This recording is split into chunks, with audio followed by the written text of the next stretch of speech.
YouTube, how's it going? Welcome back to the channel. Today, guys, we just got news that there will be a new event coming into Master Duel, and that is a Dark versus Light event. Now, all you need to know about this event is typically you can make a Dark deck or a Light deck and battle it out against the counterpart attribute that you did not pick. And for the sake of this video, I will be making two videos. One will be all Dark decks and the other one will be all Light decks, so that the viewers won't be going through the whole deck 15 minutes or more just to skim through the deck profiles on the decks that I would recommend. So without further ado, this is the 5 best Dark decks that you can use for the event. And to start it all off, here is Dark Worlds. So Dark Worlds in rank are having a hard time, especially when Kashtira's are very prominent. It's pretty hard for a Dark World deck to actually perform well since they have the knack of special summoning a lot of monsters to the field.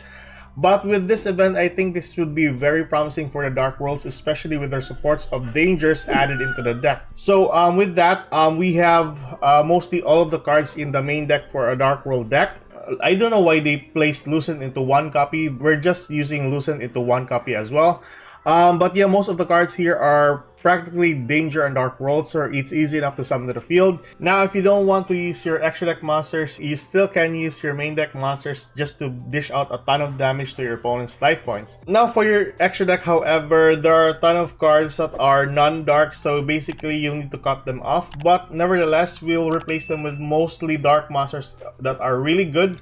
Access Gold Talker, Unchained Abomination, and Topologic Zeroboros is one of the cards that you can basically use for this deck. Furthermore, there is Chaos Angel as well as one of your synchro monsters that you can use for the deck. Easy enough to summon as long as you have a level 7 and a level 3 on the field. You can immediately summon this to the field and protect your monsters from ever getting destroyed by battle. So easy enough to actually do. Also, you have a copy of Dragon Overlord as one of your primary boss monsters on the field, just to give out a strong deck presence for a Dark World deck. So with that, that is Dark Worlds for you. Let's go towards the second deck. Alright, so second deck, you guessed it, this is Labyrinth. Now, Labyrinth has been like nerfed a little bit since we have one copy of Lady Labyrinth and one copy of Big Welcome Labyrinth. So if ever you use Big Welcome Labyrinth to bounce back one card in the field and this will be banished, then there's no way to actually get this card out from the banish pile unless you have a copy of Trap Tantalizing Tune. Now, in a normal ranked game for Labyrinth, this would be pretty much useless or very bad for the deck, because this typically can be Ash and then you'll basically have -2 on hand. Since we are in this event and there are no Ash Blossoms for that matter, so typically this would be really good. So you can just drop one normal trap card to the graveyard, draw 2 more cards. Then if ever this card is in the graveyard, you can banish this card from the grave, then target your normal traps and place it in the bottom of the deck. With that, of course, you can just get a hold of your Big Welcome Labyrinth by the use of your Furniture Labyrinths or your copy of Ariana the Labyrinth Servant. So it's easy enough to actually acquire once this card is in the graveyard as well or in your hand. So really good for support with the Labyrinth archetype for this event. Now, they also nerfed the copy of Pot of Extravagance, and also I think that's basically it. The Extravagance is the one that got nerfed because Prosperity is always on one copy in rank. So, but nevertheless, it's perfectly fine. We're just gonna make do with the extra deck monsters as materials for the Extravagance or a copy of Dogmatic Punishment.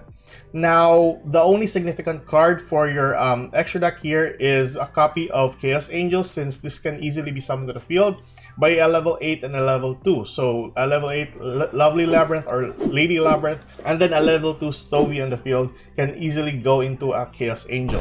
Other notable cards that you can send to the graveyard is a copy of Aggregator. Now, Aggregator can negate an effect monster in the field if ever this card is sent to the graveyard. So it's an easy negate for that matter. So with that, that is Labyrinth decks for you guys. Oh yeah, if you need a deck list, it will always be in the comment section below. I always pin that one in the comments so that people can just immediately see it, and then you know, rather than going through the whole card by card. So it's easy enough for the viewers to actually get a hold of. So that is Labyrinth for you guys. Let's move on to the third deck. Alright, so the third deck that we have here, guys, is Blackwings. When I uncovered Blackwings as another deck that was purely dark monsters, there were not that much that were changed. So I was using a copy of Ash Blossoms before for this deck, but I removed it and added a copy of Harpy's Feather Duster and 2 copies of Evenly Matched, and by far it's still okay though. They haven't touched the whole archetype in general, so you'll basically be using a full-fledged Blackwing deck.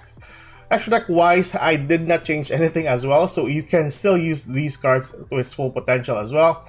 That being 3 copies of Blackwing Assault Dragon on the field can easily win you the game. Now, this deck really needs a really good pilot to even maneuver into your typical or your really good cards on the board. But yeah, let's see how this can actually perform if ever we're going up against another light deck or another Blackwing deck. But anywho, yeah, that is basically it. If you know how to play Blackwings, then this is the deck that you can use for the event. So that is Blackwings, guys. Let's move towards the 4th deck. So 4th deck, guys, I know that this isn't the most optimized build for a Branded Despia deck, but by far it can still work. Luckily, they still managed to put Branded Fusion in this event. So we're still lucky on 1 copy of Branded Fusion, so it's not really problematic for this deck. Although you can remove this and then add a copy of, let's see, Branded, where's that one? This one here. So you can just add a copy of Retribution, just get out a copy of Branded Fusion in case this will be sent to the graveyard or negated by any monster effect of your opponent. So it's easy enough to do, and then you'll basically have cards on the that gets you more Despia monsters from the deck to your hand, like a copy of Foolish Burial or Golden Sarcophagus into Despian Tragedy. Get a hold of it for Alibur. If you already have Alibur, then you can go into a Dramaturge or a copy of Ad Libitum. That way it's easy enough to do. We're also adding the Patchwork engine here, but sadly Patchwork was limited to 1. Nevertheless, it's perfectly fine. We're still gonna use 2 copies of Polymerization and then 3 copies of Edge and Chain as materials for the deck. So it's still a really promising deck as well, or a really strong deck for that matter.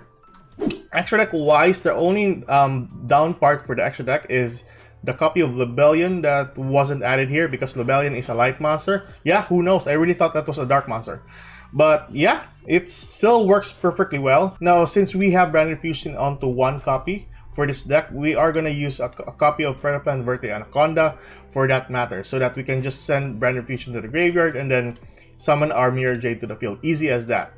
You can also use a copy of, what you call this, Fusion Deployment here if ever you wish. But I do prefer just going towards more dark monsters or Despia monsters just to give it more consistency. And of course, it plays through well with the same Despia monsters that you know and love. So that is Branded Despia, guys. Let's move towards the last and final deck that I'm going to showcase today. Alright, so last deck that I'm going to showcase today, guys, is Dark Lords. Now, I know per se that most of you don't really like Dark Lords, but I want to just showcase this deck out because this is one of the best decks there is when Master Duel came out. Now, I'm not sure today that this is going to be really good for the event. Nevertheless, I would like to recommend Dark Lords as well as one of the dark decks that you can use for the event. There hasn't been any changes for the Dark Lord decks by far, and typically, extra deck and XZ monsters that you can use for the Dark Lords are all basically here. Also, Link monsters are very good here since Condemned Dark Lord is a dark monster that you can use for fairy monsters, and a copy of the first Dark Lord, which is easy enough to summon to the field. You can go into the Uprising or the 2 copies of Greater Polymerization as one of your materials. Now, so far so good. The Dark Lords can be a really good deck for the event as well if you already have a copy. If not, you can go towards the 4 decks that I've mentioned earlier. But if you're into the Dark Lords, it can be possible that this can actually get you a W for the event. And with that, I'm gonna close right here. I know there are a ton of dark decks that are really good for the event. You can just go through some other ones. But by far, these are the decks that I would like to recommend you guys if you are still confused on what deck that you want to play for the event. With that, I'll be also adding the light decks on another video. You can just check that one out if I already made that. And that's basically it. That's it for today. Keep safe, good luck. If you like this kind of content, like and subscribe for more contents like this. And I'll see you guys in the next video. Bye-bye.